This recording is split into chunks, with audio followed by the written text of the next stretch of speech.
because life is a game and it's all about having fun. It's only serious because of the programming in your head. A healthy human would never care if somebody laughs at them, because it's your own insecurities that make you care about it. It's not their laugh that actually bothers you, it's that somebody inside of you is already always making fun of you. It's you.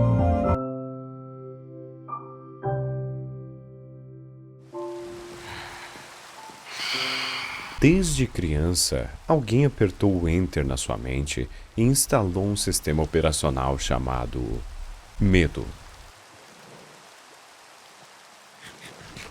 Mas se você sair um pouquinho da bolha, vai perceber uma verdade simples e libertadora. Nada disso importa. Do ponto de vista ateu, somos poeira consciente flutuando no escuro. Uma consciência biológica que, por algum motivo, aprendeu a se preocupar com boletos, com likes e com a opinião de estranhos. Você percebe a ironia? O universo inteiro está em silêncio. E mesmo assim você acha que tem algo a provar. Do ponto de vista religioso, você tem a figura central da maioria das religiões falando sobre a insignificância das coisas materiais e que não é necessário nos preocuparmos demais com a vida. Esses dias, por exemplo, eu vi uma mulher reclamando do arrependimento de ter ido a uma festa com um vestido preto básico demais. Segundo ela, várias outras estavam usando algo parecido. Como se isso fosse uma tragédia, né? O fim do mundo. Mas, no fundo, ninguém ali estava reparando nisso, a não ser ela. A verdade é simples.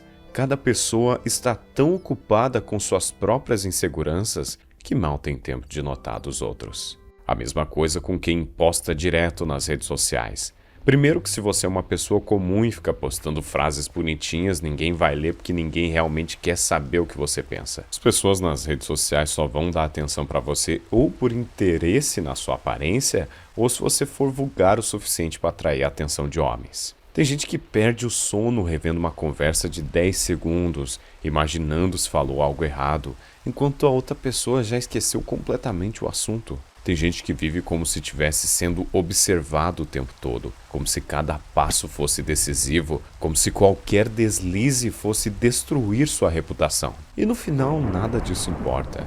A vida segue, as pessoas esquecem, o mundo nunca esteve prestando tanta atenção em você assim. No fim, isso é uma coisa boa.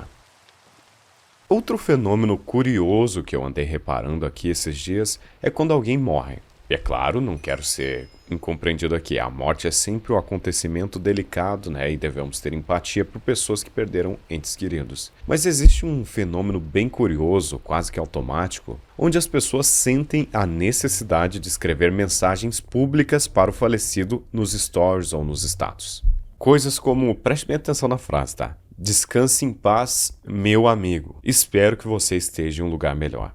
Óbvio, a intenção é boa, não quero só um psicopata aqui, né? Mas se você parar pra pensar, não faz sentido lógico nenhum. É como se a pessoa estivesse tentando se comunicar com o defunto via status do WhatsApp, né? Eu fico, cara, eu sinto muito pela sua perda, mas ele não vai ler essa mensagem que você deixou pra ele. E se a gente olhar mais fundo ainda, voltamos à questão da rede social. O que existe na prática é tipo um recado endereçado a quem tá vivo. Não é sobre o falecido, é sobre a imagem de quem posta.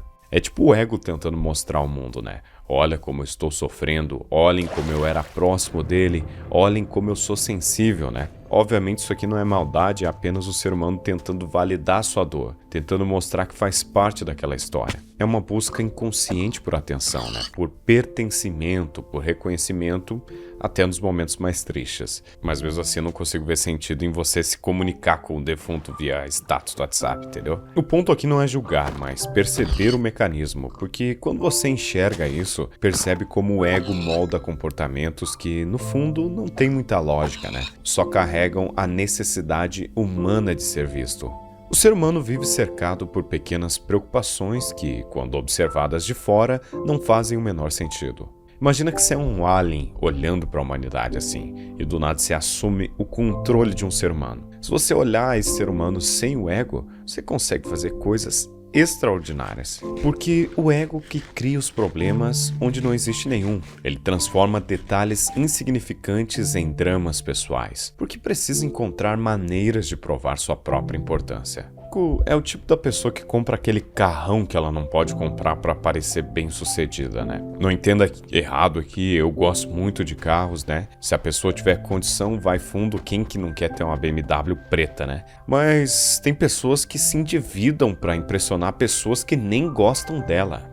É bizarro, tipo, agora aquela vizinha vai ver que eu comprei um carrão. Tipo, você tá buscando a aprovação dessa pessoa que você nem se dá tão bem, entendeu? Mas assim que o indivíduo entende que a vida é insignificante, ele passa a parar de se preocupar. Ele se liberta. E é exatamente essa percepção que desarma as preocupações, né? Desmonta as paranoias e silencia aquela voz interna que vive te cobrando metas impossíveis. Quando você entende que nada disso é tão grande quanto parece, a vida deixa de ser uma corrida e volta a ser a vida.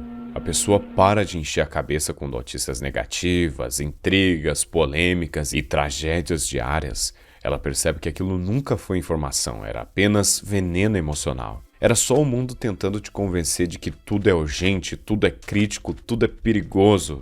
Por isso que eu não assisto TV, cara. Mas quando você entende a sua insignificância no grande plano, você percebe que não precisa carregar o peso do planeta nas costas. E você solta, respira e retoma o controle interno. Para você que é religioso e acha que eu tô falando besteira, eu te dou exemplos. Eu vou ler um capítulo aqui de Mateus 6 e você vai entender o que eu quero dizer. Por isso vos digo, não andeis ansiosos quanto à vossa vida, pelo que haveis de comer ou pelo que haveis de beber, nem quanto ao vosso corpo pelo que haveis de vestir. Não é a vida mais do que o mantimento e o corpo mais do que o vestuário?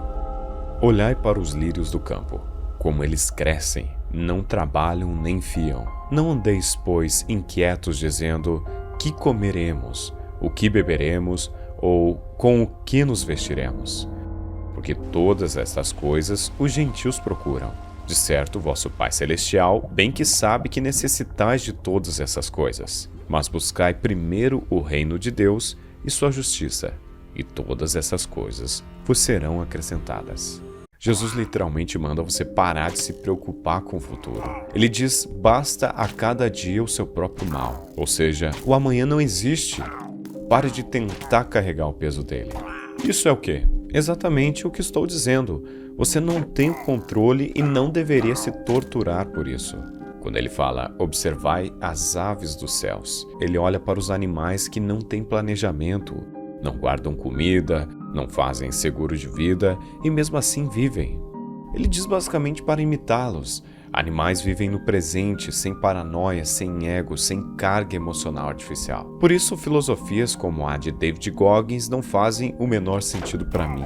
E se faz para você, vá em frente, esse é o ponto do vídeo, você é livre para fazer o que quiser. Porém, a maneira com que ele vive, você tem que concordar comigo, não é uma maneira feliz. Dá para ver que ele vive estressado, cara. Pois a filosofia de Goggins, para você que não conhece, gira em torno de disciplina extrema, dor constante, sacrifício diário, acordar antes do sol nascer e provar para si mesmo e para o mundo que você é inquebrável. E ok, existe muito mérito nisso, existe força nisso e eu o admiro por isso. Mas para mim, isso não representa felicidade. Representa sobrevivência contra si mesmo. O Goggins vive como se ainda estivesse em guerra mesmo quando não está. É como se a vida inteira dependesse de estar sempre correndo, sempre suado, sempre lutando, sempre ultrapassando limites, né? Mas a pergunta é, pra quê? Pra quem? Se for para deixar um legado ou vencer a si mesmo, para mim, essa é solta a palavra para ego. Afinal, depois de você morrer, nada disso vai importar. Cada um com sua perspectiva. Mas, pô, olha o churrasquinho que eu fiz no sítio tomando uma cerveja, cara. Sério que tem alguém que prefere correr até com os ossos quebrados do que fazer isso? É claro, não existe glória nenhuma no que eu faço. Mas é exatamente por isso que existe a paz. Eu vou pra academia quase todos os dias, mas é só uma breve parte do meu dia que eu faço isso por diversão e pela saúde. Porém, existem pessoas que levam isso muito a sério, ou querem atingir aquele corpo horrível de quem toma hormônios, né? Ou, sei lá, entrar em uma banheira gelada todos os dias pra dominar sua mente. Cara, pra mim isso aqui não faz sentido nenhum, me desculpe. A melhor parte de ser livre é não ser escravo de nada. Só que muitas pessoas confundem liberdade liberdade com fazer absolutamente tudo o que querem, quando querem. Elas pensam, por que esperar até final de semana? Eu sou livre, posso beber na segunda. Aí entram em um ciclo de vícios, porque confundiram liberdade com ausência total de limites. Isso acontece muito com artistas e famosos, né? Eles têm dinheiro, tempo, acesso a tudo e não precisam mais seguir uma rotina. E quando a vida fica fácil demais, é aí que muita gente se perde. O resultado você já conhece, né? É só olhar casos como o do Whindersson Nunes, né? Ele chegou ao topo, porém o topo acabou virando um abismo. E já sabem o que acontece quando você olha demais pro abismo, né? Quem olha demais para um abismo, o abismo acaba olhando para ele, entendeu?